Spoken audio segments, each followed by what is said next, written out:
அனைத்து வீட்டு உபயோகப் பொருட்களும் மாபெரும் தள்ளுபடி விலையில் வாங்கிடுங்கள்.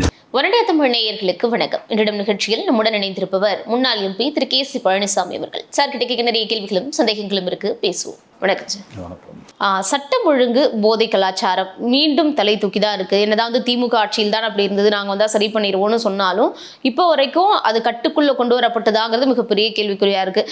எண்ணிக்கை அளவில் டாஸ்மாக்கள் மூடப்பட்டாலும் குற்றம் குறையல. இன்னைக்கு நீங்க கேட்கறது தான் ரொம்ப வினோதமா இருக்கு. ஏன்னா கோயம்புத்தூர்ல ஒரு இளைஞர் இறந்திருக்காரு. அதே மாதிரி போதைக்காக தான் அவங்க பெற்றோர்கள் குற்றச்சாட்டு வைக்கிறாங்க. அதை காட்டி கொடுத்ததுனால என் பையன் கொண்டுட்டாங்க அப்படின்னு. மாவட்ட எஸ்பி முழுமையாக தான் விசாரித்து தெரிந்து கொள்ளாமல் அவர்கள் காவல் நிலையத்தில் சம்மந்தப்பட்ட காவல் நிலையத்தில் கீழ்நிலை காவலர்கள் சொன்ன தகவலின் பேரில் அதை சொல்லியிருப்பார். நீங்கள் ரொம்ப நீங்களும் காலேஜில் படிச்சிருப்பீங்க. ஒரு மாணவர்களது எண்ண ஓட்டங்களை பொறுத்த வரைக்கும் அடிச்சுப்பாங்க, வெட்டி கொள்ளுகிற அளவுக்கு அடித்து கொள்ளுகிற அளவுக்கு அவன் போக மாட்டான். அது இன்னைக்கு இது பண்ணுவான், நாளைக்கு ஒரு ஃபங்க்ஷன் வந்தால் மாப்பிள்ளை மச்சான்னு தோளில் கையை போட்டுக்குவோம். அது மாணவர்களுக்குள்ளே இருந்த கோஷ்டி மோதல், மாணவர்களுக்குள்ளே இருந்த சண்டை அப்படின்னா சும்மா அடிச்சுப்பான். ஒரு பெரிய அதாவது மரண அடி, மரணிக்கிற வரை அடி அல்லது மரணிக்கிற வகையில் அடி நிச்சயமாக மாணவர்களுக்குள்ள அது இருக்காது. எந்த கல்லூரியாக இருந்தாலும் சரி, எந்த கல்லூரியாக அதுவும் 2ஆம் ஆண்டு 3ஆம் ஆண்டு படிக்கிற மாணவர்கள் கொஞ்சம் மெச்சூர்டாக இருப்பாங்க. அப்போ நிச்சயமாக இது போதை, அந்த பெற்றோர்கள் குற்றம் சாட்டுகிறார்கள் இல்லையா, அது உண்மையாக இருப்பதற்கு அதிக வாய்ப்புகள் இருக்கு. அதிக வாய்ப்புகள் அமைச்சர் சட்டப்பேரவையிலேயே சொல்றது கோஷ்டி பூசல், இதுக்கு முன்னாடியே பிரச்சனைகள் இருந்ததா தான் நேத்தி அத பேசின வார்த்தைகள் வரைக்கும். சட்டமன்றம் எப்படி நடக்குதுன்னு நீங்க முதல்ல தெரிஞ்சுக்கணும். அங்க இருக்கிற லோக்கல் கான்ஸ்டபிள் விசாரிச்சு எஸ்ஐ கிட்ட சொல்லுவார், எஸ்ஐ இன்ஸ்பெக்டர் கிட்ட சொல்லுவார், அவங்க டிஎஸ்பி கிட்ட சொல்லுவாங்க, அவங்க எஸ்பி கிட்ட சொல்லுவாங்க, எஸ்பி இங்கே சம்பந்தப்பட்ட அமைச்சருக்கு சொல்லுவாங்க. அப்போ கீழ் நிலையில் இதை உண்மையை சரிவர அவர்கள் விசாரிக்கவில்லை என்பதுதான். அதுவும் இப்போ பார்த்தீங்கன்னா அந்த மெஸ்ஸில் வேலை செய்கிறவங்க, கேன்டீனில் வேலை செய்கிறவங்க, பஸ் ஓட்டுறவங்க பெரும்பாலும் பார்த்தீங்கன்னா எல்லாம் அந்த நார்த்திலிருந்து வர்றவங்களாக இருக்கிறாங்க. அப்புறம் சிலர்லாம் பார்த்தீங்கன்னா இதை அவங்க ஒரு நிறைய பணம் சம்பாதிக்கிற ஒரு இதாக கூட பார்க்குறாங்க. இன்னும் சில பேர் பார்த்தீங்கன்னா என்ன இப்போல்லாம் கோயம்புத்தூர் பக்கம் வேலைக்கு ஆள் கிடைக்கிறது இல்லை. அப்போ ஒரு சரியான இப்போ 4 பேர் இருந்தால் எவன் நல்லவன் கேட்டவன்னு தேடி பார்த்து பேக்ரவுண்டெல்லாம் செக் பண்ணி வேலைக்கு எடுப்பாங்க. ஆளே கிடைக்கிறது இல்லைன்னா வர்றவனை அப்படியே எடுத்துக்கிற நிலையில் இருக்கும். அப்போ சில பேர் இங்கே வேலைக்கு வர்றதே இந்த மாதிரி ஏதாவது போதைப்பொருள் வியாபாரத்தை செய்யலாம், நல்லா கொஞ்சம் வசதியான கல்லூரி, வசதியான மாணவர்கள் படிக்கலாம் அப்படிங்கிற ஊடுருவல் கூட காரணமாக இருக்கலாம்.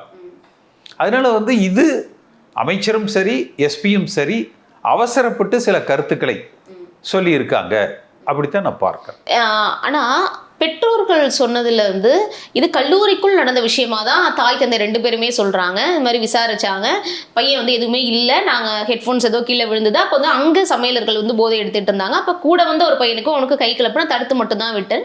அப்போ இவங்க என்கொயரி நடக்குது, என்கொயரி நடக்கிறப்ப யார் பயன்படுத்தினாங்க அதை சொல்லி விட்டுறோன்னு சொல்லவும் இவன் சொல்லிட்டான். சொன்னதுனால அவங்க அதை வெளியில எல்லார்ட்டையும் சொல்லிட்டாங்க, உங்க லிஸ்ட்லாம் கொடுத்துட்டான்னு சொன்னதுனால அது பழி தீர்க்கப்பட்ட ஒரு செயல் அப்படின்னு பேரண்ட்ஸ் சொல்றாங்க. ஆனால் எதிர்கட்சி தலைவரும் நேற்று சொல்லுப்போ விசாரணைக்காக அழைத்து செல்லப்பட்டார் காவல் நிலையத்திற்கு. அங்க காவல் நிலையம் ரகசியமாக வைத்து விசாரிக்க வேண்டியது அவங்களே வெளியிட்டுட்டாங்களேங்கிற மாதிரி சொல்றாரு. ஆனா பேரண்ட்ஸ் 2 பேர் ஸ்டேட்மெண்ட்லயே காவல் நிலையம் இல்ல தெரியாம சொல்லிருப்பாப்ல. அந்த நிர்வாகம் செந்தில் பாலாஜிக்கு ரொம்ப வேண்டப்பட்ட நிர்வாகம். அது உதயநிதிக்கு தெரிஞ்சிருக்காது. அவர் இந்த இதுல இருக்க அறப்போர் இயக்கம் ஒரு டிரான்ஸ்ஃபார்மர் ஊழல் வழக்கு ஒன்று போட்டாங்க இல்லையா, அதுல இந்த ஹிந்துஸ்தான் இது இருக்கே, அப்போ எதிர்க்கட்சி தலைவர் ஹெவி எலக்ட்ரிக்கல்ஸ்னு சொல்லிட்டு அவங்க one of the transformer supplier Senthil பாலாஜியோட கோ அக்யூஸ்ட். அதனால உதயநிதிக்கு இது தெரிஞ்சிருக்காது. ஒருவேளை ஏவாவேலு செந்தில் பாலாஜியை கோர் தொடர்றதுக்கு அடிச்சு விட்டாருன்னு நினைக்கிறேன். அவங்களுக்கு அது தெரிஞ்சிருக்காது. அப்போ எதிர்க்கட்சி தலைவர் அமைச்சர் 2 பேருமே சொன்ன டேட்டா சட்டமன்றத்துல தவறான ஒரு டேட்டாவா, சரியான விசாரணை இல்லாம சொல்லப்பட்டதா? நான் சொல்றது இது விசாரிக்கணும். நீங்களும் நானும் ஒரு காவல்துறையினுடைய பணியை நம்ம செய்ய முடியாது. அவர்கள் அவசரப்பட்டு ஒரு கருத்தை, ஆனால் இப்போ சபாநாயகர் அதை கரெக்டாக சொல்லியிருக்காரு. அமைச்சர்கிட்ட கூட நீங்கள் அவசரப்படாதீங்க, முழுமையான தகவல்களை பெற்று திங்கட்கிழமை ஒரு 4 நாள் கேப் இருக்குது, சட்டமன்றத்தில் ஒரு முழு அறிக்கையாக நீங்கள் தாக்கல் செய்யுங்க என்று சொல்லியிருக்காரு. ஆனால் கல்லூரி நிர்வாகம் தரப்பிலிருந்து ஒரு மாணவர் அப்படி இறந்திருக்காருன்னா யாராவது ஒரு ஆள் வரணும், ஒரு ப்ரொஃபஸரோ ஒரு டீன், யாரோ ஒரு ஆள். ஆனால் பெற்றோர்கள் குறிப்பிடுறாங்க, அழுறாங்க, இப்போ வரைக்கும் கல்லூரி நிர்வாகத்திலிருந்து ஒருவர் கூட வந்து பார்க்கல அப்படின்னு. அப்போ அவங்க ஏதோ ஒரு நடந்திருக்கிறதுனால, சம்பந்தம் இருக்கிறதுனால தானே கல்லூரி நிர்வாகம் வரலங்கிற ஒரு சந்தேகத்தை ஏற்படுத்துது இல்லை அது நமக்கு. மேனேஜ்மெண்ட்ல யாருமே வரலையே, அங்க இருக்கிற ஏதோ ஆசிரியர்கள் அளவில் தானே அது பேசுறாங்க. அவர்கள் பணியாளர்கள் தானே. அக்கௌண்டபிலிட்டினா யாரு? நிர்வாகம் தானே. மேனேஜ்மெண்ட்ல இருந்து யாரு பேசியிருக்காங்க? தொலைக்காட்சியில நான் பார்த்தபோது மேனேஜ்மெண்ட்ல இருந்து யாருமே இல்லை. மேனேஜ்மெண்ட் சைடுல உள்ள ஆசிரியர்கள் யாருமே வரலங்கிறாங்க. கல்லூரி நிர்வாகம் தரப்புல இருந்து ஒருவர் கூட வரலங்க தான் பெற்றோரோட குற்றச்சாட்டா இருக்கு. அப்ப அவங்க சொல்ற கருத்து, எஸ்பி சொன்ன கருத்து உண்மையா இருந்தா மேனேஜ்மெண்ட் வந்து சொல்லணும்ல. அவங்க ஏன் நான் கமிட்டலா இருக்காங்க? அவங்க ஏன் நான் கமிட்டலா இருக்காங்க? அப்போ முதல்வர் மாணவர்கள் மத்தியில் உறுதிமொழி மட்டும் எடுத்தால் பத்தாது, களத்தில் இந்த மாதிரியான விஷயங்கள் நடக்கிறதுக்கு, இதை குறைக்கிறதுக்கு, ஃபில்டர் பண்றதுக்கு என்ன செய்யணுமோ அதை செய்யணுங்கிறது எதிர்கட்சிகளுடைய குற்றச்சாட்டா இருக்கு. சட்டம் ஒழுங்கு, அதாவது கிட்டத்தட்ட பார்த்தீங்கன்னா மாற்றம் ஒரு ஏமாற்றமாக தெரிகிறது. அது ஊழல் ஆகட்டும், சட்டம் ஒழுங்கு ஆகட்டும், போதைப்பொருள் கலாச்சாரம் ஆகட்டும், இந்த மூன்றுமே ஒரு ஏமாற்றமாக. இந்த அரசாங்கத்தில் 2 விஷயம். இந்த பாட்டிலுக்கு 10 ரூபா குறைஞ்சிருக்கு. அடுத்து கீழ்மட்ட அளவில் sub-registrar office, police station, taluka offices, அங்கே கொஞ்சம் லஞ்சம் மட்டுப்படுத்தப்பட்டிருக்கு. இதை தவிர எந்த இடத்துலையும் ஒரு மாற்றம் இருப்பதாக தெரியலை. மிகப்பெரிய ஏமாற்றம் இருப்பது போல தான் தெரியுது. இன்னும் நிறைய மாற்ற வேண்டிய விஷயங்கள் இருக்கு. அது எந்த மாற்றமே நடக்கலையா? அப்புறம் என்ன நிறைய மாற்றம் வேண்டியது இருக்கு? இப்ப விஜய்க்கு தெரியாமையா விஜய் பாஸ்கர் தாவேக்கால சேர்ந்துட்டாரு. ஒருவேளை மாற்றம்னு சொன்னது மாற்று கட்சியில குற்றச்சாட்டுக்கு ஆளானவங்களை எல்லாம் மாற்றி ஒரு மாற்றத்தை கொடுத்து அவங்களையெல்லாம் எங்க கூட கொண்டாந்து வச்சுப்போம் அப்படி. அதுதான் மாற்றமா?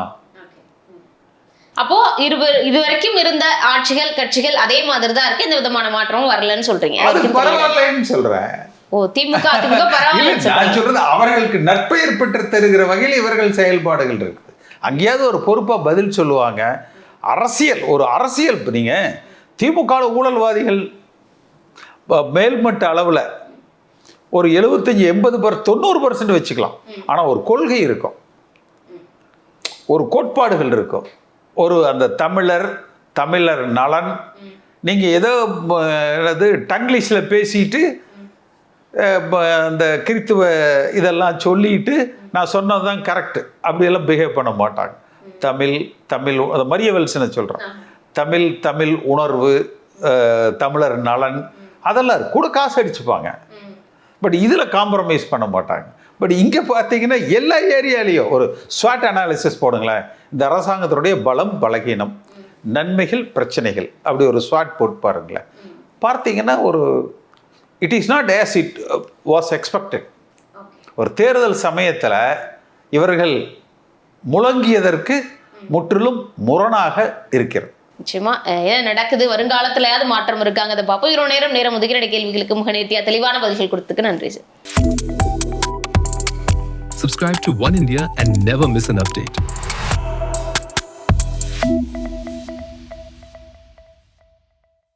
சத்யாவில் சுதந்திர தின சூப்பர் ஆஃபர். அனைத்து வீட்டு உபயோகப் பொருட்களும் மாபெரும் தள்ளுபடி விலையில் வாங்கிடுங்கள்.